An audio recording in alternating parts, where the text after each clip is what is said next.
রাসূলুল্লাহ সাল্লাল্লাহু আলাইহি ওয়াসাল্লাম হাদিস শরীফে বর্ণনা করেছেন, মান সামা রমাদানা ঈমানা ওয়া ইহতিসাবা গুফিরা লাহু মা তাকদ্দামা মিন যামবিহি।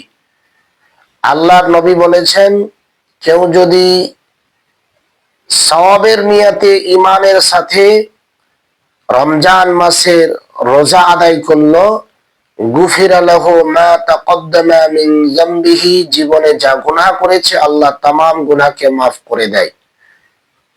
অনুরূপ ভাবে রাসূলুল্লাহ সাল্লাল্লাহু আলাইহি সাল্লাম রাত্রের তারাবির নামাজের ব্যাপারেও অনুরূপ বর্ণনা করেছেন।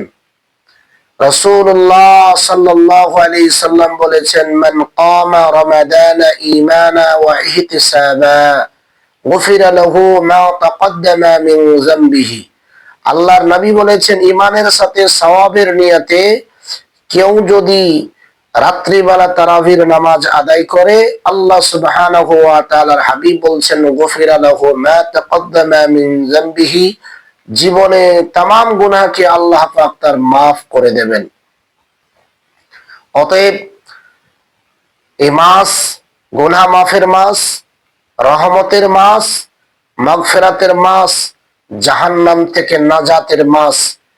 এই গুরুত্বপূর্ণ মাসে আমরা আমাদের জীবনের গুনাহগুলো কি করে মাফ করাতে হয় রাসূলুল্লাহর হাদিস থেকে নিয়ে আমরা সেগুলো মাফ করার জন্য প্রচেষ্টা চালাবো ইনশাআল্লাহ।